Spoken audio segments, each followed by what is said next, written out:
Здравейте хора! Вие сте с Ейбо и с моя влог. И това е първото клипче в канала си, което качвам сигурно 2 години насам, защото имах пауза. И го снимам малко скоростно и го пускам скоростно, понеже точно преди броени минути видях един коментар, в който ме предизвикаха да направя реакция и да снимам на новата песна Гери Никол. Така че съгласих се естествено.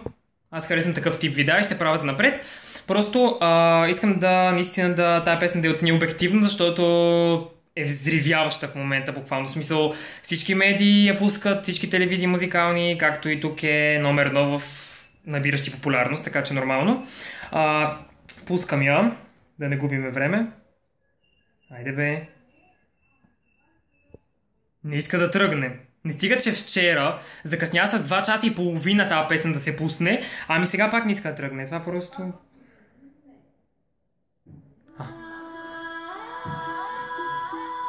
Добър мотив.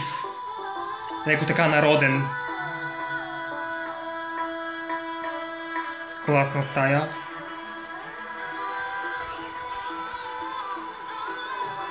Да.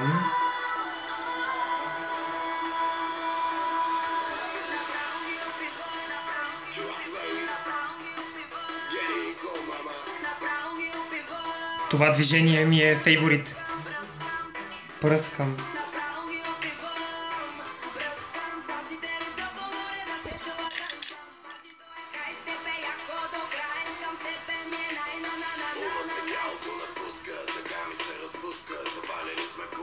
Яка част на 100 кила между другото.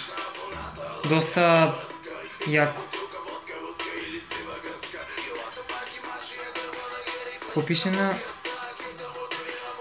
свичера, се питах.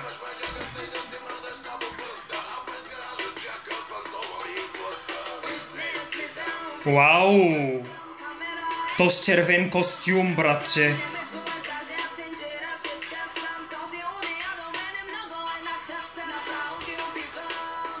Пръскам. Познах къде е.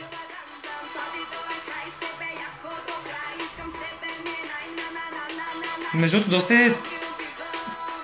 Пръскам. Вече я научих. Много лесно се помни. Доста комерциално звучение има.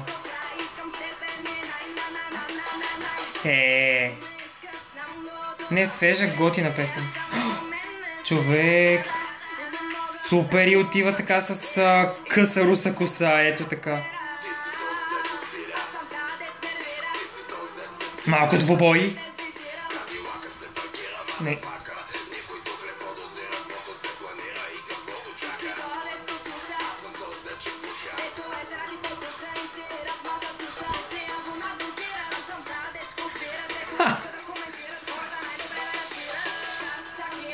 Хаштаг е важно да има.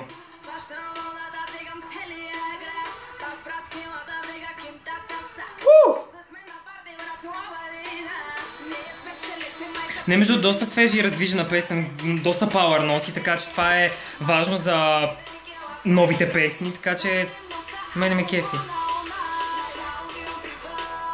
Пръскам. Това ми е любимата дума от песента.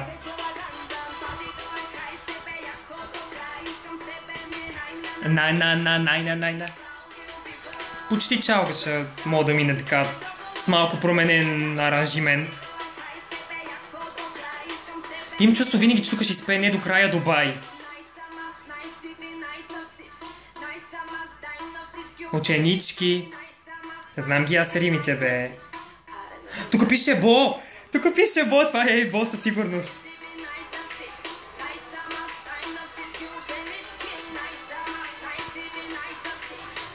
Ето, аз съм си облекал специално червена тениска с слушалки да е в музикален тон и тя беше в червено. Без дори да се наговаряме. Много отива така между другото с тази прическа, късата руска коса, просто е парче яко. Това с чашите е готино между другото. Само не знам дали нея се е смалили или просто по-голям макет. По-скоро макет.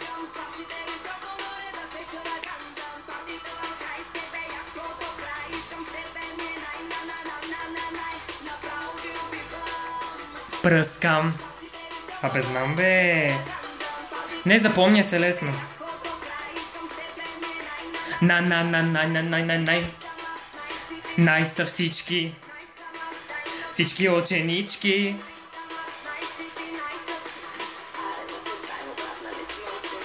Какъв дрезгав тембър извади таз.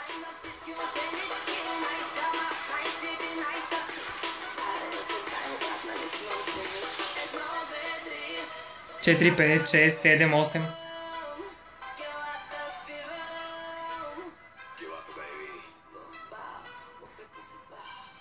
Това е брутално накрая. Това е брутално накрая. Пуф, паф, пуфи, пуфи, паф. И много секси го казва, така че... Ами, какво да кажа, на мен песента ми харесва доста. Лично смятам, че и клипа със сигурност е доста скъп, както и предишните на Гери Никол, но това въобще не ме очудва. Доста е цветен и шарен, нормално. Ама, готина песента, бе, що да не е? Аз лично мисля, че Гери Никол прави готини парчета, смисъл нови български R&B, въобще, смисъл много яко, нали, те R&B, хип-хоп там клонят, ама много ме кефи, така че и тази песен ме очарова. В смисъл всичките до сега ми харесват, аз нямам толкова забележки. С тази новата визия е доста яко. Така. До скоро!